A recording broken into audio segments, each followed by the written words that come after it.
La série Passionnés de la Bible, dans les derniers mois, il y en a plusieurs qui ont dit qu'ils l'ont apprécié. Il y en a qui ont trouvé ça un petit peu plus difficile, c'est correct. Mais moi, ça a fait en sorte que j'ai relu, entre autres cet automne, les évangiles de Luc et de Jean. Puis alors que je relisais ce que j'ai lu des tonnes de fois, quand même pas des centaines de fois, moi non plus, ça fait pas des siècles que je lis ma Bible, j'ai relu les évangiles de Luc et Jean. Il y a quelque chose qui m'a saisi pour la première fois puis que j'avais jamais vu avant. C'est comme si soudainement, il y avait un nouveau filtre devant mes yeux qui faisait que je voyais que ça, tout d'un coup, dans les évangiles. Est-ce que vous voulez savoir ce que c'est? Mais tenez-vous bien parce que je pense que vous ne vous attendez pas à ce que je vais vous dire. Ce que j'ai commencé à voir dans les évangiles, c'est que le ministère de Jésus, il était vraiment pas si hot. Ce qu'il a dit là le matin. C'est vrai. Pour la première fois de ma vie, j'ai commencé à voir à quel point le ministère de Jésus était loin d'être glamorous. C'était tout sauf un grand succès, en tout cas selon les critères de réussite que les gens de l'époque avaient et les critères de réussite qu'on a encore aujourd'hui.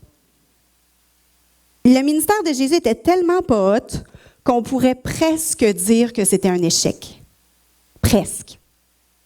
Puis là, je veux choquer personne ce matin. Vous commencez peut-être à me connaître un petit peu.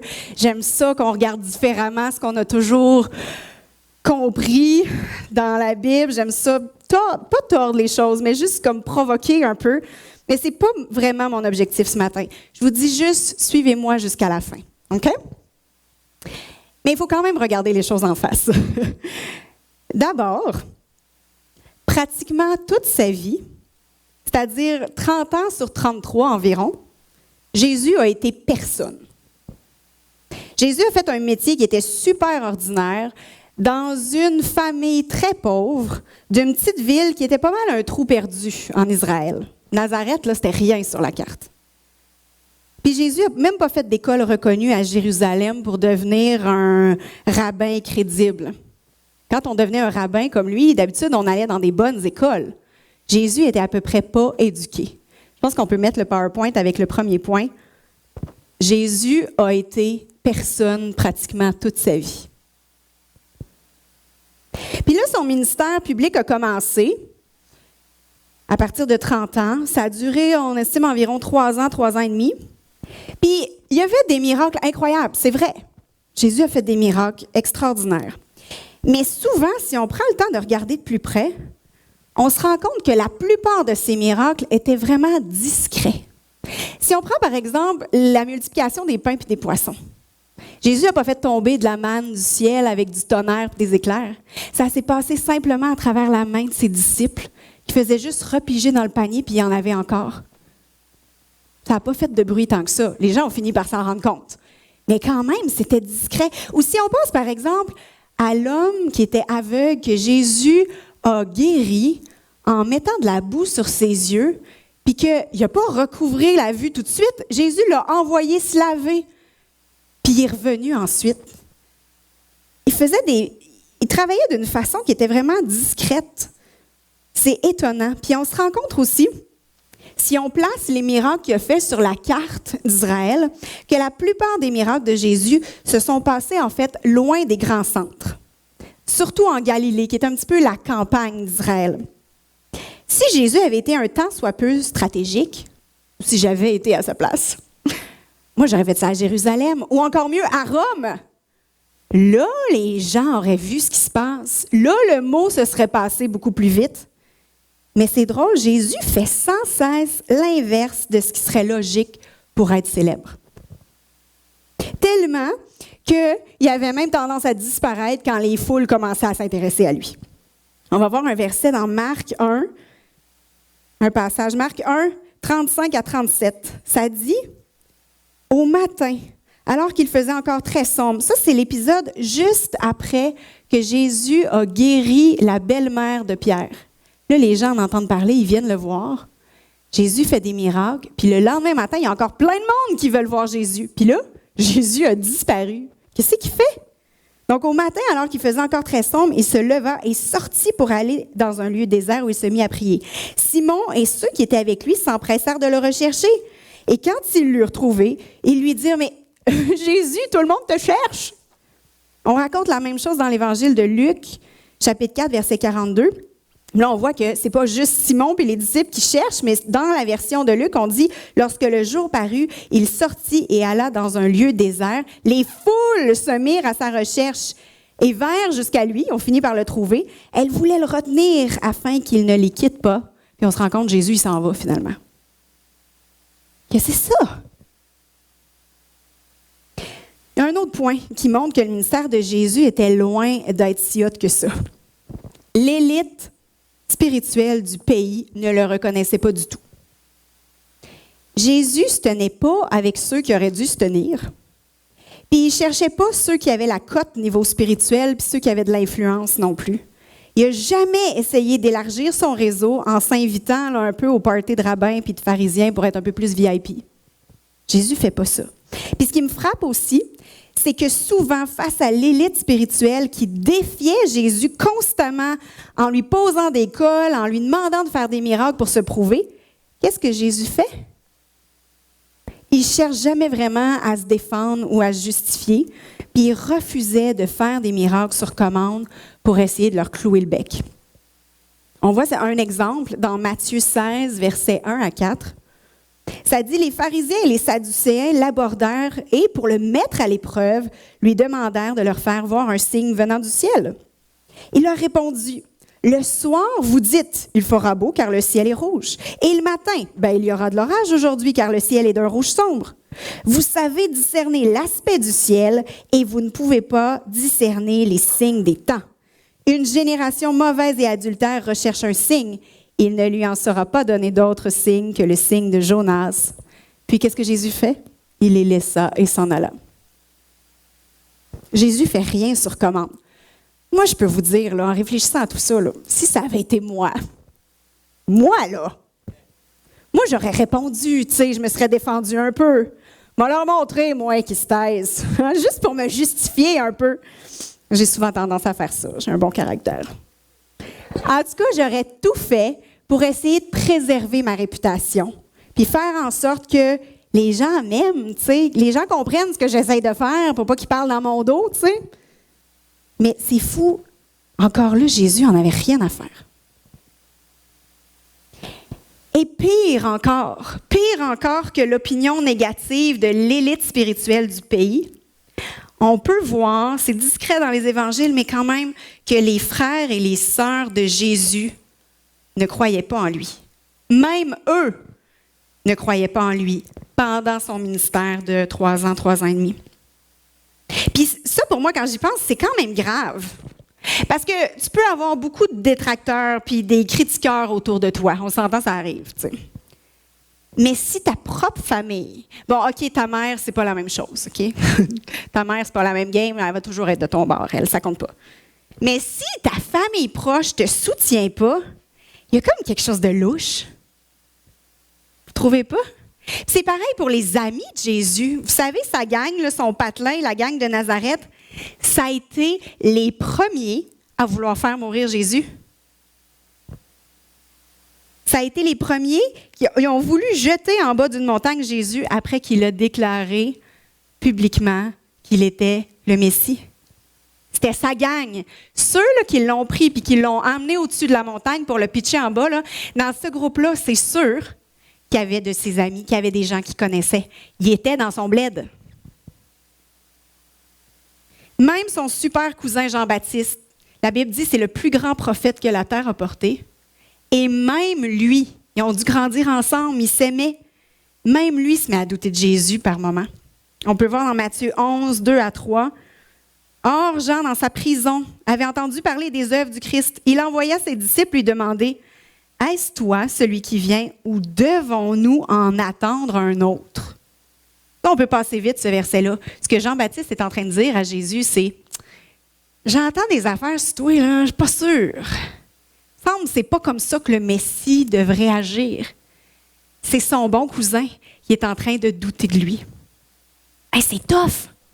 C'est fou avoir si peu de gens derrière soi pour nous supporter, puis qui doutent. Ça ne fait pas très crédible sur ton ministère, pour vrai. Il y a une autre chose aussi qui m'a frappée, puis je pense que c'est peut-être la première chose qui a commencé à me frapper cet automne, puis qui m'a ouvert les yeux sur tout ce que je suis en train de vous dire à propos du ministère de Jésus. C'est à quel point, par moments, Jésus dit et fait des choses. En fait, Jésus dit des choses troublantes à un timing qui est vraiment troublant aussi. Par exemple, dans Jean 6, franchement, dans Jean 6, le sens du timing de Jésus est vraiment questionnable. C'est comme s'il se sabotait lui-même. Ce qui se passe, Jésus vient de faire le fameux miracle de multiplier les pains et les poissons. Puis là, les gens réalisent ce qui vient de se passer. Fait que là, ils capotent. Fait que là, ils veulent suivre Jésus. Puis là, pour la première fois, Jésus commence à avoir des gens qui veulent le suivre puis qui veulent entendre ce que Jésus a à dire. Son ministère commence enfin à lever. Ça s'en vient haute, là. Puis là, qu'est-ce qu'il dit à ses nouveaux fans? On va lire dans Jean 6, versets 53 à 56. Jésus leur dit, « Amen, amen, je vous le dis, si vous ne mangez pas la chair du Fils de l'homme, et si vous ne buvez pas son sang, vous n'avez pas de vie en vous. Celui qui mange ma chair et qui boit mon sang a la vie éternelle, et moi je le relèverai au dernier jour. Car ma chair est vraie nourriture et mon sang est vraie boisson. Celui qui mange ma chair et boit mon sang demeure en moi comme moi en lui. » Là, nous, on le sait, hein? Sûrement un pasteur qui vous l'a dit, là, Jésus parle de réalité spirituelle ici, OK? Nous, on le sait. Mais les gens, eux, à ce moment-là, clairement, ils ne comprennent pas et ils sont vraiment troublés. Fait que qu'est-ce qui se passe? Qu'est-ce qui se passe? Je vous pose la question. Ils s'en vont. On peut comme un petit peu comprendre. Ils s'en vont. Puis là, tu dis, ben voyons. Moi, quand j'ai réalisé ça, quand j'ai relu ça cet automne, j'étais comme... Pour vrai, j'ai déposé mon crayon. Puis là, j'ai dit au Seigneur, j'ai dit, voyons. Tu sais, t'aurais pas pu comme... pas le dire cette fois-là. C'est juste te taire ou adoucir un petit peu les choses, là. C'est comme contre-productif. Puis c'est là, alors que je méditais là-dessus, que ça m'a saisi tout d'un coup à quel point Jésus cherchait vraiment pas, mais sincèrement pas, à être populaire, justement. Ça m'a émerveillée. Il n'était pas après ce genre de choses-là, mais vraiment pas. Un autre exemple à propos de ça, de son timing questionnable, Jésus parlait souvent, c'est répété dans différents évangiles, d'aimer ses ennemis, puis de tendre l'autre joue, puis de faire un extra mille, hein, un mille d'extra en tout cas. Mais avez-vous réalisé qu'il parle de tout ça dans un contexte d'oppression romaine? Ça faisait aucun sens pour les Juifs. Tellement que Jésus passait pour un faible et pour un mou. On n'aime pas trop ceux qui ont l'air mous et faibles aujourd'hui, hein? Ben, à cette époque-là non plus. C'était vraiment pas glamour. Il ne disait pas ce qu'il fallait pour que les gens trippent dessus. Avez-vous déjà réalisé aussi, un autre point, à quel point Jésus s'est choisi des disciples qui n'étaient vraiment pas hot, eux autres non plus. Il a comme pris des doutes que personne d'autre aurait choisi. La plupart de ses disciples étaient non éduqués. Ils n'étaient pas particulièrement intelligents non plus. Il n'y avait pas d'influence ou de relation tant que ça. Pas d'argent. C'était aussi des nobody. Mais Jésus choisit d'investir intensément en eux pendant 3 ans. Fait que là, on se dit, ben, ça devrait donner un pas pire résultat parce que c'est Jésus qui s'investit en eux. Mais même pas. Ces gars-là, après 3 ans avec Jésus, n'avaient encore rien compris. C'est fâchant même. Jésus est arrêté dans le jardin de Gethsémane, puis qu'est-ce qui se passe? Les gars s'enfuient. Il y en a qui le trahissent. Personne n'est là pour le défendre. Puis quand Jésus se retrouve sur la croix, ils sont où, les gars? Il y a juste Jean. Il y a juste Jean. Honnêtement, si on mesurait le succès de Jésus aux résultats produits dans la vie de ses disciples après 3 ans, on serait obligé de dire que le ministère de Jésus, c'est un échec. On serait obligé de dire ça. Bon, vous allez me dire plus tard, ça a donné quelque chose. OK. Mais le temps que Jésus a été sur la terre, c'est pas super. Vous savez aussi que Jésus n'a jamais démarré d'église ou de super programme ou de ministère officiel. Nous, on aime ça, hein? On aime ça, quelqu'un qui va bâtir une église, qui va monter un programme. Jésus n'a rien construit de concret. Il n'a même pas voyagé en dehors d'Israël. Il aurait pu se téléporter, il ne l'a pas fait.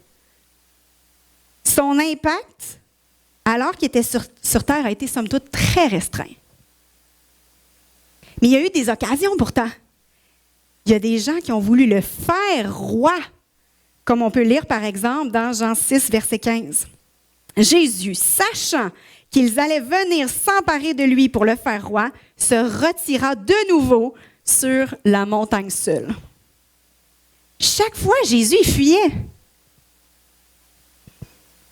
Moi, si on me courait après pour me faire reine, tu sais, avec les robes, le jet privé, le château, la femme de ménage, puis celle qui fait la cuisine pour moi. Non, attrapez-moi pas. Moi, je dirais pas non. Jésus aurait pu accepter les honneurs. Il y a tellement eu d'occasions d'avoir plus de succès, plus de pouvoir, plus d'influence pour que le message soit plus entendu. On se dit, ça ferait du sens comme ça. L'Évangile se serait propagé tellement plus vite, mais c'est fou, Jésus les a jamais pris. Coudon! Puis même compte de l'échec et de la médiocrité, Jésus y est mort. Puis il est mort de la façon la plus humiliante qui soit à cette époque-là. Il avait 33 ans. Il était dans la fleur de l'âge.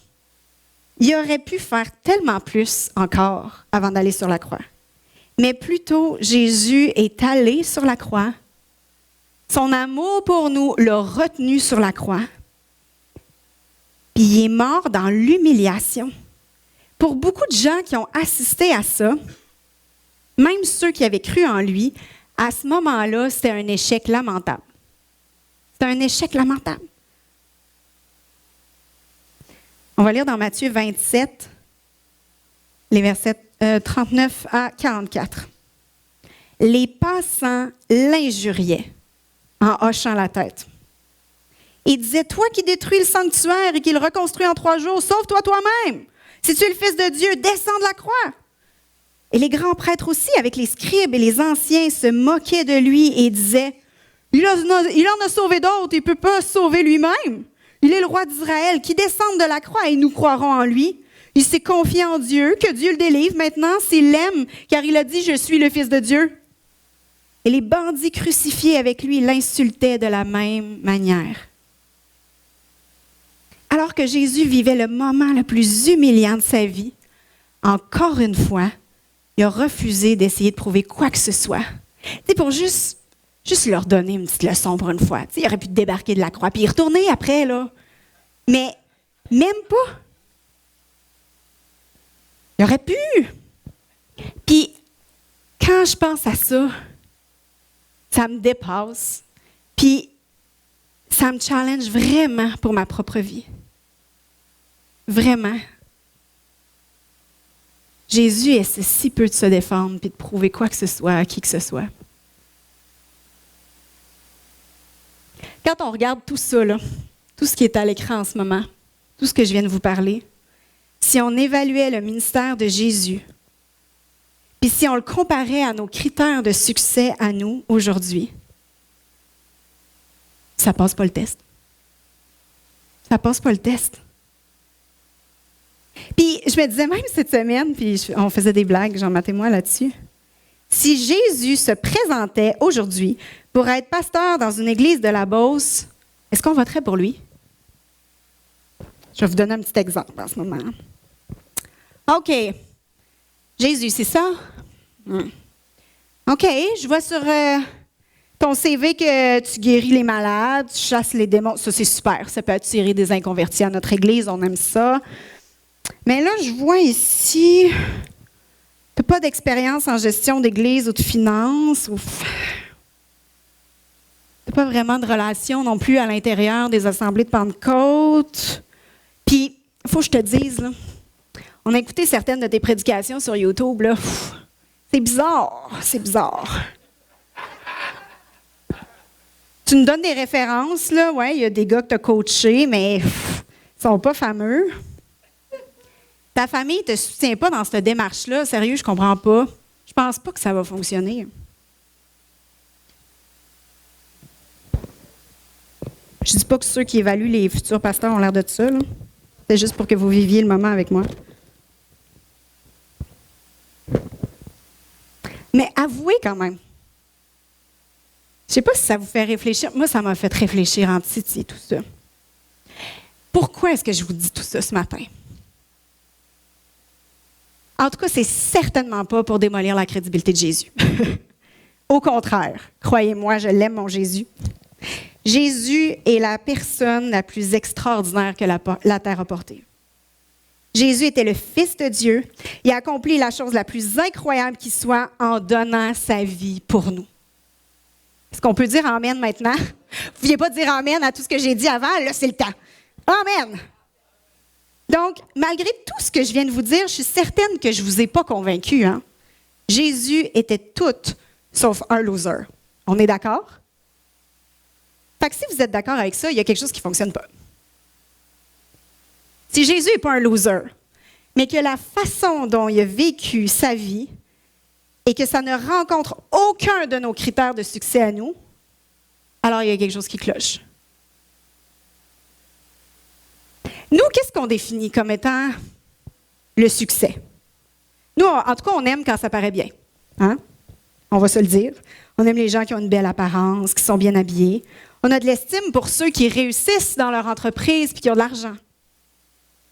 On se laisse un petit peu impressionner par les grandes maisons, les grands pick-up. On se dit qu'un pasteur qui a une église de 1000 personnes est sûrement plus spirituel qu'un pasteur d'une église de 25 personnes. Hein? On se laisse un petit peu impressionner par les chiffres. Puis nous aussi, on a envie d'impressionner un petit peu avec notre succès. Ah, peut-être que pour vous, le succès, c'est pas de prêcher sur un stage ou de vendre des livres ou d'avoir un podcast avec des milliers de personnes qui écoutent. OK. Mais peut-être que votre succès à vous, votre définition du succès, pour avoir le sentiment de réussir votre vie, c'est d'avoir une belle famille que tout le monde admire. Si tu es plus jeune, peut-être que c'est d'être populaire à l'école puis d'avoir plein d'amis. Si vous avez plusieurs cheveux gris, au contraire, c'est peut-être d'économiser assez pour avoir un bel héritage à laisser derrière vous. Ou peut-être que c'est d'avoir été super travaillant toute votre vie, d'avoir rendu votre femme heureuse puis d'avoir été fidèle à votre Église pendant 45 ans. Comment est-ce que vous définissez le succès de votre vie? Et comment aussi vous évaluez en secret le succès des autres? Il y a ça aussi. En tout cas, pour Jésus, le succès et la réussite, ça n'avait rien à voir avec toutes les choses humaines que je viens de nommer. Les critères de succès de Dieu ne sont pas du tout les mêmes que les nôtres. Alors, j'ai envie de vous poser tout de suite la question. Sur quoi base-t-on notre vie? Sur quoi mettons-nous tous nos efforts et toute notre énergie? Est-ce que ça a vraiment de la valeur aux yeux de Dieu? Ou est-ce qu'au fond, si on regarde de près, tout ça, c'est que du vent? Vous savez, l'ennemi de nos âmes crée jour et nuit des stratégies pour faire en sorte qu'on se contente de notre succès terrestre. Pour qu'on ait l'impression là, d'avoir accompli quelque chose. Là. Et donc qu'on soit satisfait avec notre petite réussite personnelle. C'est beau, ça paraît bien. Parce que si on est satisfait avec nos petites choses chouettes qui paraissent bien, on ne cherche pas plus. On est heureux. Mais ça nous aveugle. Ça nous rend confortables. Puis en cours de route, ça nous perd.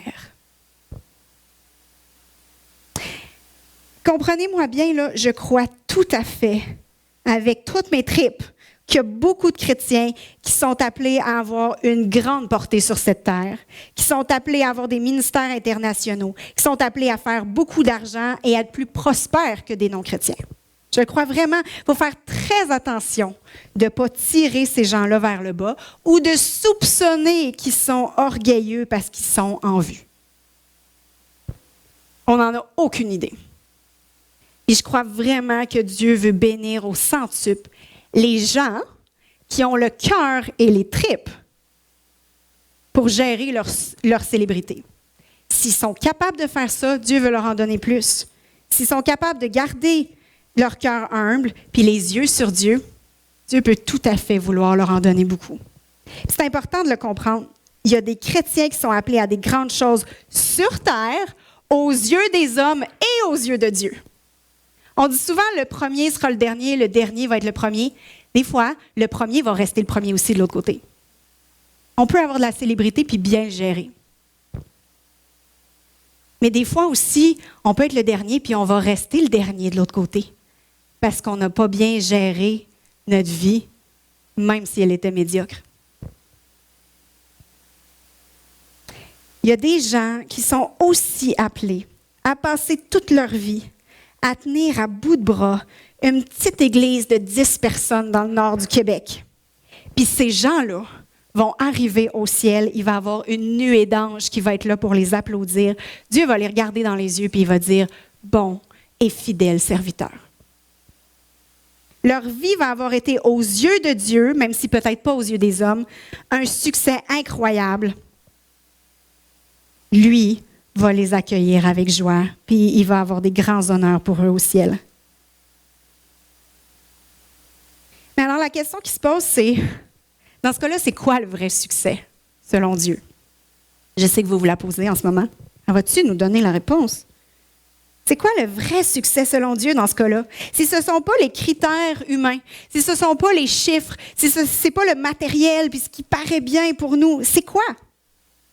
Qu'est-ce qui fait que Jésus, même si pour beaucoup il a eu l'air d'un loser pendant son ministère, a été en fait le plus grand gagnant de l'histoire de l'humanité?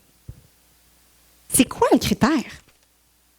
C'est important de pouvoir bien répondre à cette question-là avec certitude pour s'assurer de bâtir notre vie d'une façon qui honore Dieu. Puis là, je ne parle pas de salut ici, hein? Il faut faire la distinction. Ce n'est pas le succès qui va faire qu'on va rentrer au ciel ou pas. Si vous êtes sauvé, si vous avez accepté Christ pour votre vie, vous allez au ciel. Amen? Mais si, ensuite, vous voulez des honneurs au ciel, si vous voulez passer l'éternité avec ce que Dieu aura préparé comme récompense pour vous, c'est important de s'assurer de bâtir votre vie d'une façon qui honore Dieu. Alors, pour avoir notre réponse, pour savoir c'est quoi les critères de succès selon Dieu, j'aimerais qu'on lise ensemble Matthieu 7, versets 15 à 27. Ce passage-là, dans le fond, dans ce passage-là, Jésus prend 3 images différentes. Vous allez voir, ça succède très vite. Mais ces 3 images-là que vous connaissez sûrement, ça enseigne la même leçon. C'est un peu la même chose, finalement. Jésus est en train de parler de succès extérieur, humain, terrestre, versus de ce qu'est le vrai succès selon Dieu. Et je vous mets au défi d'essayer de trouver la clé de tout ce passage-là. Donc, on va lire ensemble Matthieu 7, 15 à 27. « Gardez-vous des prophètes de mensonges. Ils viennent à vous déguiser en moutons, mais au-dedans, ce sont des loups voraces. C'est à leurs fruits que vous les reconnaîtrez. Cueille-t-on des raisins sur des épines ou des figues sur des chardons? Tout bon arbre produit de bons fruits, tandis que l'arbre malade produit de mauvais fruits. » Remarquez, les 2 arbres produisent des fruits, hein? Le bon et le mauvais. Il y en a un qui produit des bons fruits, l'autre des mauvais fruits. Un bon arbre ne peut produire de mauvais fruits, ni un arbre malade produire de beaux fruits. Tout arbre qui ne produit pas de beaux fruits est coupé et jeté au feu. C'est donc à leurs fruits que vous les reconnaîtrez. Ça, c'était la première image. Deuxième image. Ce ne sont pas tous ceux qui me disent « Seigneur, Seigneur » qui entreront dans le royaume des cieux, mais celui-là seul qui fait la volonté de mon Père qui est dans les cieux. Beaucoup me diront en ce jour-là « Seigneur, Seigneur, n'est-ce pas ton nom que nous avons parlé, en ton nom que nous avons parlé en prophète, par ton nom que nous avons chassé des démons, par ton nom que nous avons fait beaucoup de miracles? » Alors je leur déclarerai, « Je ne vous ai jamais connus. Éloignez-vous de moi, vous qui faites le mal. » Deuxième image. Maintenant, la troisième image. Ainsi, quiconque entend de moi ces paroles et les met en pratique sera comme un homme avisé qui a construit sa maison sur le roc. La pluie est tombée, les torrents sont venus, les vents ont soufflé et se sont précipités sur cette maison. Elle n'est pas tombée car elle était fondée sur le roc. Mais quiconque entend de moi ces paroles et ne les met pas en pratique sera comme un fou qui a construit sa maison sur le sable. La pluie est tombée, les torrents sont venus, les vents ont soufflé et se sont abattus sur cette maison. Elle est tombée et sa chute a été grande. Alors, c'est quoi les trois images dans ce passage-là? On a vu d'abord l'arbre et ses fruits. Ceux qui disent « Seigneur, Seigneur », donc ceux qui ont l'air de connaître Dieu de l'extérieur. Et la fameuse image de la maison sur le sable versus la maison sur le roc. Là, j'ai une chanson d'école du dimanche dans la tête. Là. Je vais pas la chanter. J'ai envie. Non, je vais vous épargner. Dans les trois cas, ces trois images-là, les choses paraissent bien de l'extérieur si on ne s'approche pas de trop près. L'arbre, comme j'ai dit, qu'il soit bon ou mauvais à la base, il produit du fruit. Tant qu'on n'a pas goûté au fruit, on ne sait juste pas encore si le fruit qui est produit sur l'arbre est bon à manger ou pas. Mais de loin, tout a l'air beau.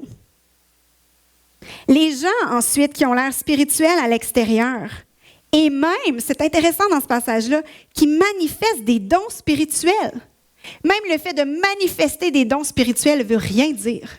C'est ce que ce passage-là est en train de nous dire. Ça a l'air beau, mais on ne sait pas encore le fond du cœur. Ça paraît bien dans l'Église, mais on ne sait pas. Ce n'est pas un gage de succès et de réussite.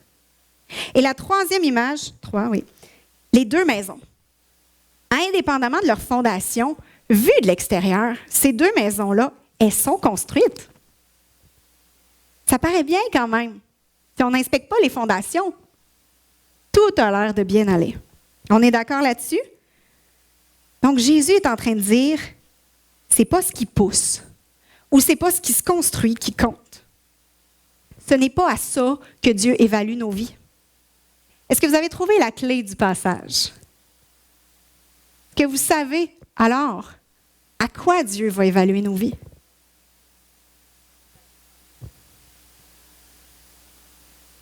La clé du passage, ça c'est intéressant. Quand on lit des fois un passage comme ça, souvent, il faut juste s'arrêter comme il faut, puis relire.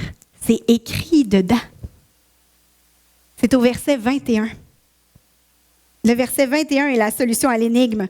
Ce ne sont pas tous ceux qui me disent « Seigneur, Seigneur » qui entreront dans le royaume des cieux, mais celui-là seul qui fait la volonté de mon Père qui est dans les cieux. Puis même le verset 24 et le verset 26 vont dans le même sens et viennent comme souligner un peu plus concrètement ce qui se passe au verset 21.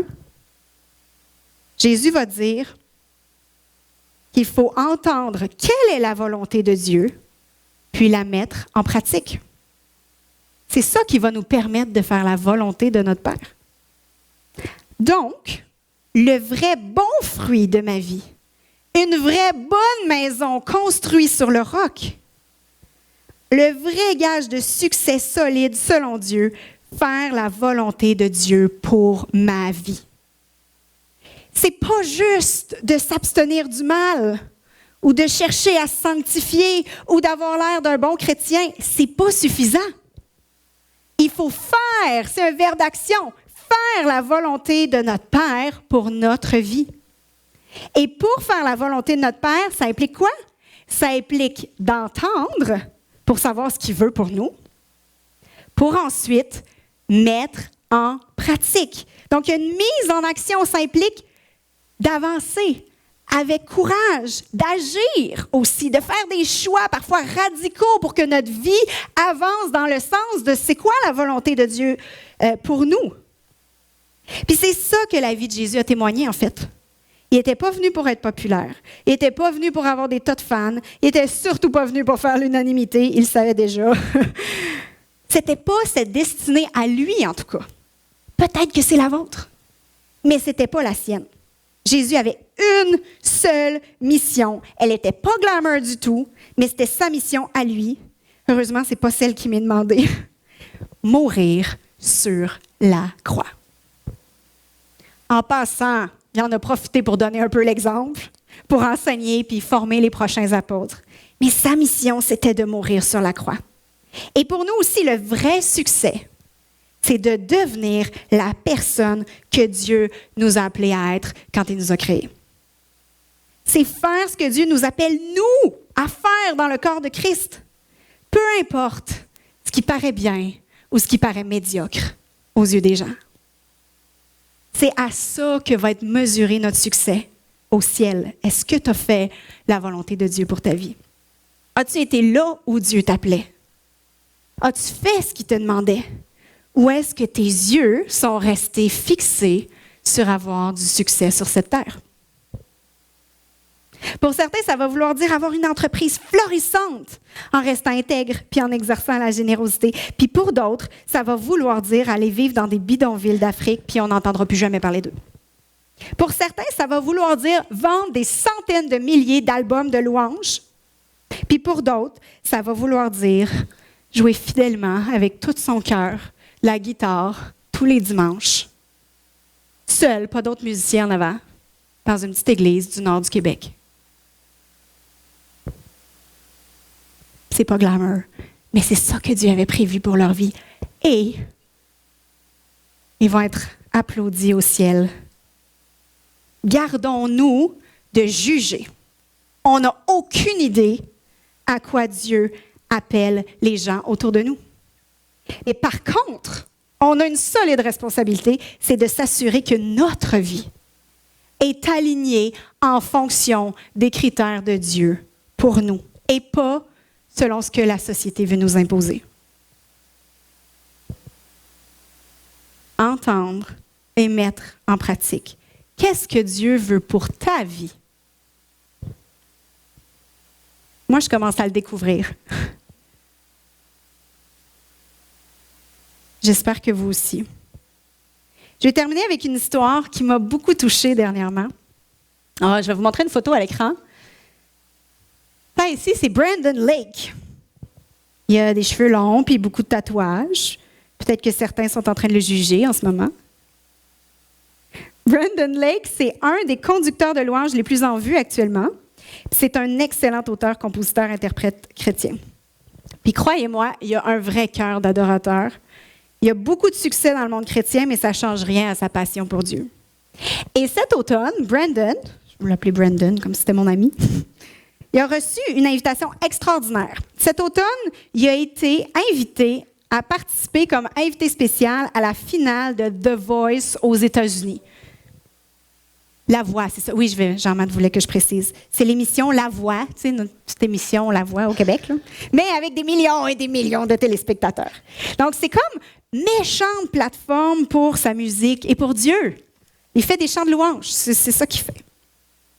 Mais en fait, Brandon a raconté sur son Instagram, je ne le suis pas sur Instagram, je ne sais pas pourquoi je suis tombée là-dessus, il a raconté sur Instagram que bien sûr, il voulait aller à The Voice aux États-Unis, sauf que il a mis ça en prière et il a senti clairement que Dieu lui disait de ne pas y aller.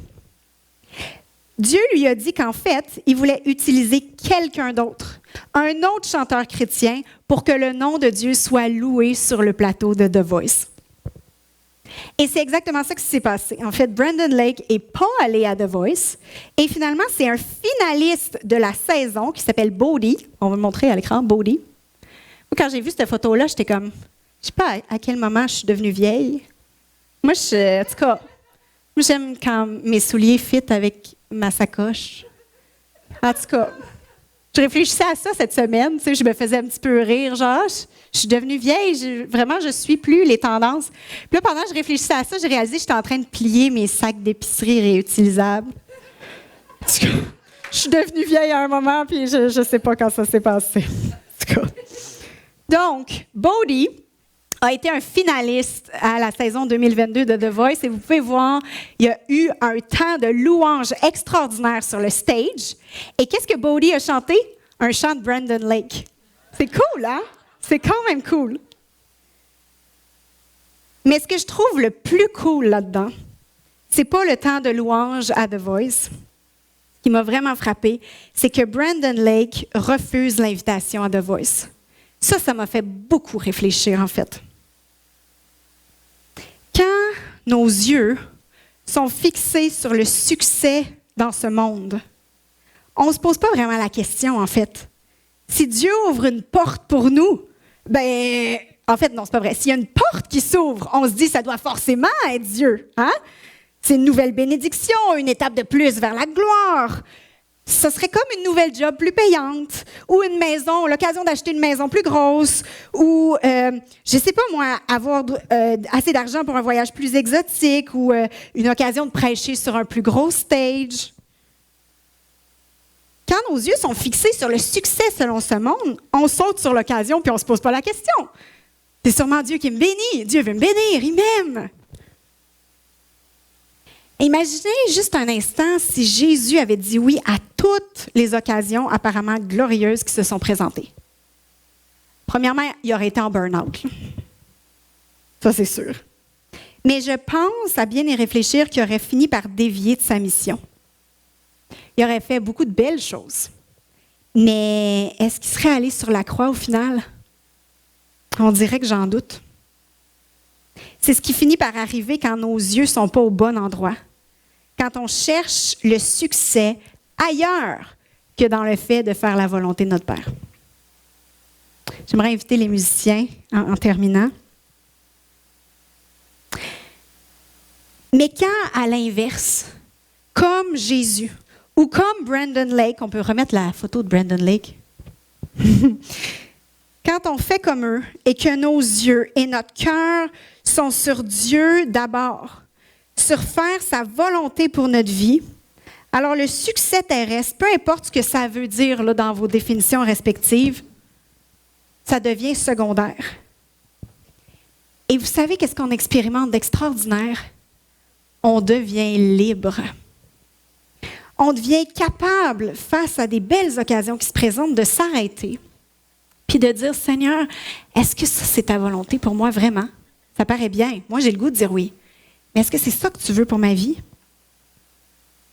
Et là, parce qu'on est libre, on est capable de dire oui ou non aux occasions qui se présentent. Puis on n'est pas prisonnier de ce que les gens vont penser de nous ou de ce que la critique qui vient à nos oreilles peuvent nous faire. Parce que c'est sûr que ça vient. Quand on est libre comme ça, que nos yeux sont seulement sur faire la volonté de notre Père, on devient aussi capable, puis c'est ça que Brandon a fait quand il a vu Bodhi sur la scène de The Voice, on devient capable de se réjouir sincèrement quand les autres ont l'air de mieux réussir que nous. C'était ça sur l'Instagram de Brandon. On le voyait qui tripait dans son salon à regarder la finale de The Voice avec Bodhi qui chante sa chanson, mais que c'est lui qui a le succès et pas Brandon. C'était tellement beau et que ça m'a fait réfléchir. Ça me fait encore réfléchir. Les critères de succès de Dieu ne sont pas les nôtres. Lesquels est-ce que tu appliques à ta vie présentement alors que tu t'enlignes pour ton année 2023? À quoi est-ce que ton cœur est vraiment attaché? On va prier ensemble, puis ensuite, peut-être on pourrait faire « Christ seul me suffit ». Il me semble que les chants fitaient un matin, en plus, avec le message.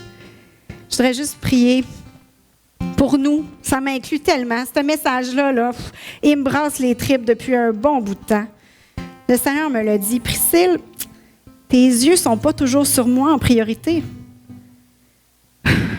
Puis, j'ai commencé l'année en disant non à des offres que, en 2022, j'aurais dit oui. C'est un peu thérapeutique parce que c'est vrai que des fois, j'aurais envie de dire oui à un plus gros stage, puis j'aurais envie de me dépêcher d'écrire le 2e livre, puis je serais donc bien que les gens m'aiment. Mais si mes yeux sont sur faire la volonté de mon Père, quelle liberté! Quelle liberté! Apprendre à dire non pour faire la volonté de notre Père. Seigneur, on se présente devant toi. Seigneur, tu connais le cœur humain. Tu sais qu'on dévirait souvent et si facilement. Tu savais qu'on aurait besoin de se réaligner souvent sur toi puis de remettre souvent nos priorités en place. Qu'on apprenne à chercher premièrement ton royaume à toi. Mais merci parce que tu ne condamnes pas notre désir d'être vu et applaudi ou admiré. On a tous un peu ce désir-là à l'intérieur de nous. Tu ne condamnes pas ce désir-là parce que, en fait, c'est toi qui l'as créé, mais tu l'as créé pour toi. Tu veux juste le réaligner vers toi. Tu sais qu'on a besoin d'être admiré, qu'on a besoin d'avoir du succès, mais c'est à tes yeux, à toi, qu'on doit chercher à plaire, Seigneur. Seigneur, garde-nous d'aller chercher dans ce monde ce que seul toi peux satisfaire. Seul toi peux nous satisfaire vraiment, Seigneur. Le reste va être du vent, le reste va nous laisser vide, qu'on puisse le saisir ce matin, Seigneur. Et juste accepter de te laisser réaligner nos vies. Avoir le courage de dire non parfois, même aux belles portes qui sont ouvertes. De chercher toi premièrement, chercher à avoir un succès à tes yeux, un succès qui va être éternel, qui est tellement plus valable, Seigneur. Montre-nous l'état de notre cœur si nos yeux sont sur quelque chose d'autre que toi. Et fais juste nous aider à se replacer avec amour, Seigneur. Quelle grâce! Tu es tellement bon, Seigneur, et la vraie vie, elle est en toi. Moi, c'est juste ça que je veux pour ma vie. C'est ce que je prie pour mes frères et sœurs dans cette Église. Amen.